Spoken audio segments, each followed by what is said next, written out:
far now? How was your day yesterday? You know when I called you yesterday, you remember you told me you watched the Golden Eaglets match, but I didn't. All right. What happened? Well, it was a fantastic game, a wonderful match, except for the fact that the boys, the Golden Eaglets, were a bit very sloppy in defense, and also that also gave the Swedish national team the opportunity to score those two. But it ended 3-3. It ended 3-3 because of the fighting spirit of the Golden Eaglets. They were able to come down from 3-0 down to 3-3. With the Swedish national team. But at the same time, there were issues, there were a lot of problems that exposed the Golden Eaglets in that match, particularly with the defense and, of course, the goalkeeper, who, in my own opinion, was completely out of sorts in that game. You told me that the guy is not good at all. He's not. I've never really followed them, but I watched highlights of the first game. That was the game against Mexico 6-1. I thought, these guys are good. And some people were saying they are young. I think against the Mexicans. I think the Mexicans didn't really bring out their A game that match. But you see, the truth is that against the Swedish national team, what I saw a lot of problems technically, tactically in some areas, and they were very, very deficient. Then, of course, with the wing play and within the midfield as well, it exposed a lot of things. But my major concern mainly is also with the defense and with the goalkeeper as well. Because practically, if you look at the first goal, the defender was, I would say, in my own opinion, practically ball watching, and the goalkeeper had no idea of what to do.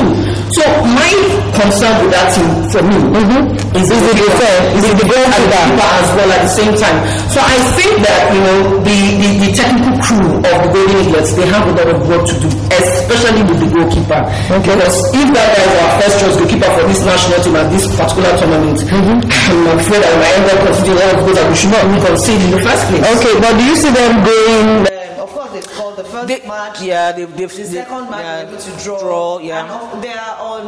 What is their standing now? They are topping the table within their group at the same right now as we speak. Okay. But for now, with the Iraqi, I think the only match that they think we need to really consolidate in that group is to make the Iraqi national team. That's what I think they need to do, and to consolidate their way for them to qualify for the next round. But then, like I said, it's a team that needs a lot of work, tactically, technically, and of course, like I said, my major concern is the goalkeeper and with the defense as well. Okay. Do you have any problem with the strikers? No, the strikers, not really. The strikers, I don't think I have any problem with them. If they qualify later, probably you saw that just before we started, we came to the kitchen now. It's Italy and Uruguay were already playing. Now you said Italy. You see Italy being. No, the truth is, when you're playing against, it's the star match, obviously. And if you ask me, that match has also lived up to its billing. But when I saw that match in the first half, it was 1-1. It was a balanced game.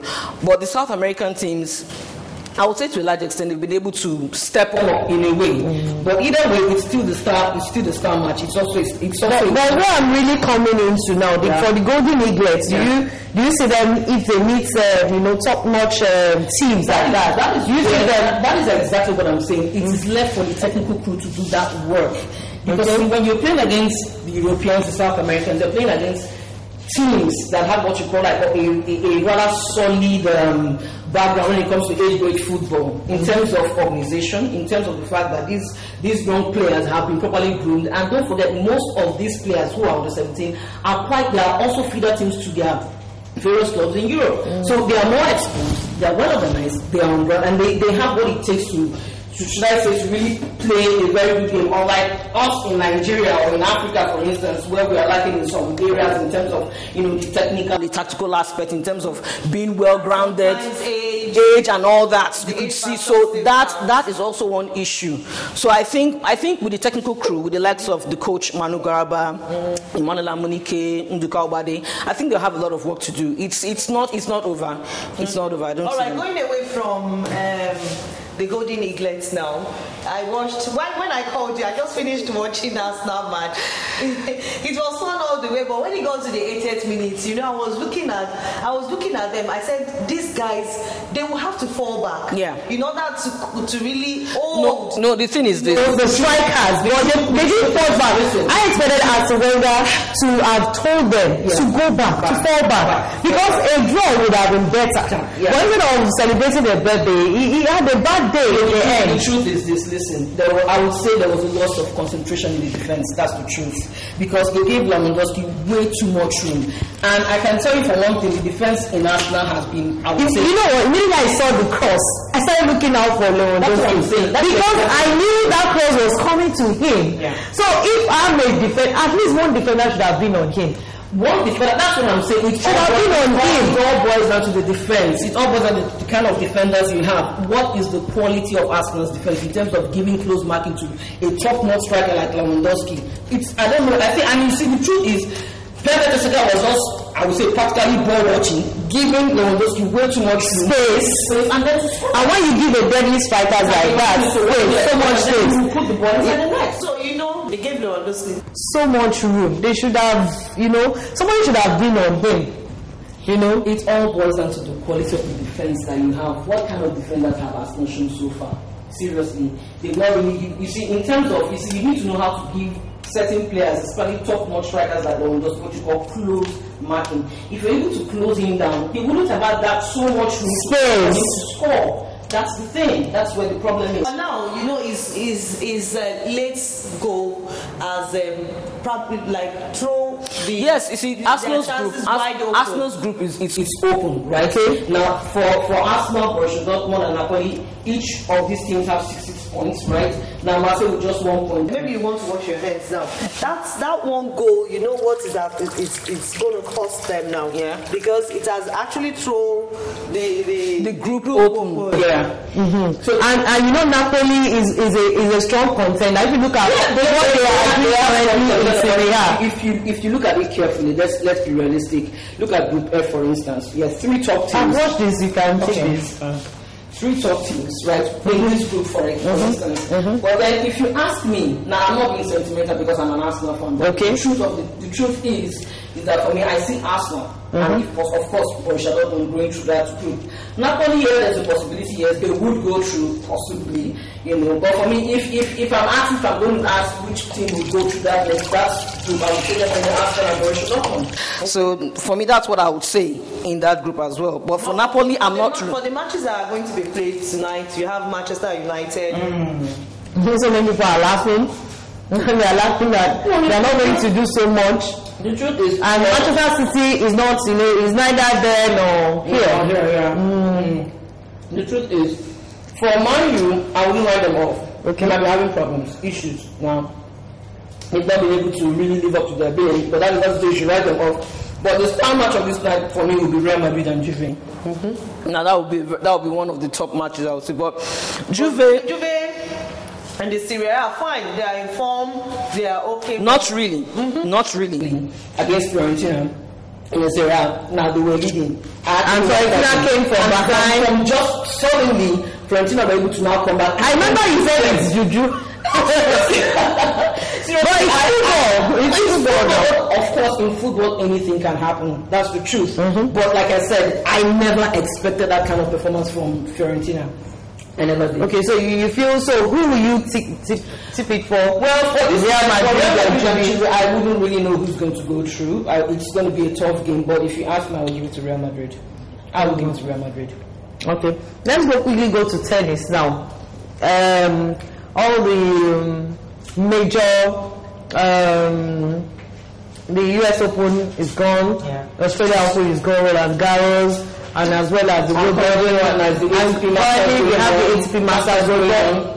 In all fairness, if you look at the top seeded guys, you look at Nadal, Djokovic, Roger Federer, I know who is already down. And you said that he should probably retire. Yeah, I think for Federer should just consider retirement, in my own opinion. I'm not being too hard on the man. I mean, for God's sake, this is a man that has 17 Grand Slam titles. and one of the best tennis players we've ever seen, aside from Pete Sampras. Who incidentally, with the 17 Grand Slam titles. But at the same time, for Federer, it's not over. Okay. You can't just write him off just like that. You can't write him off just like that. But for now, of course, the main focus will be between two men. Form now. Yeah, just, I would say that. But that issue of form, that issue of form basically has. Age is a factor, whether you like it or not. You can't cheat nature. But our main focus basically will be two men that we all know. Nadal and Djokovic. Nadal, who's now. For Nadal, it's quite interesting. He was out for about 7 months, and he came back, and that was just it. Yes. For Nadal, yes, he's amazing coming back from an injury that I thought would have really ended his career. He came back, bounced back, and then won the US Open. But then, after becoming world number 1, losing to Djokovic in Shanghai Masters and of course in Beijing, I was expecting that, look, you are now world number 1. I mean, so much is expected from Nadal, but he didn't live up to that. So who do you expect to perform better? Yeah, I think for next year it will be very competitive between these two men. Between Djokovic and Nadal, it will be a very tough fight because, like I said, you cannot write out Djokovic at all. If you want to come back and claim back his world number 1 position, Nadal, well, who knows if you'll be able to maintain the king of play, and now he's the king of court as well. No, he is the king of play, but you see, the problem with Nadal is this. Nadal, most of the time, is injury prone. Okay. And that's because he's a very physical minded player. He's always stretching himself to the limits. And when a player like that who puts in so much energy, so much power to his game, chances are that, of course, you might end up being injured. Like I said, Nadal, the problem with Nadal is this: he's injury prone. He's quite injury prone. So the chances of him maintaining that world number 1 position, for me, it might be, I would say probably. Then Djokovic, of course, like I said, he's the fighter. He wants to come back to world number 1. So I don't know, but like I said, it will be a keen fight between these two men who will gain world number 1 and who will be able to maintain world number 1. Will Serena be able to sustain? Possibility, yes. Serena has been playing, if you ask me, she has been playing the best tennis of her life. The fact that she's in her 30s. After her comeback. Anyway, aside from comeback, the fact that she's in her 30s, okay, and she's playing the best tennis ever. I mean, she's been beating everybody. I mean, my God, at that age, come on, give it to Serena. All right, that's all we can take for today. It's been Sports Gist with Feyi and Oluchi. Your view counts. Please post your views until we come your way again next week. Bye. Chelsea.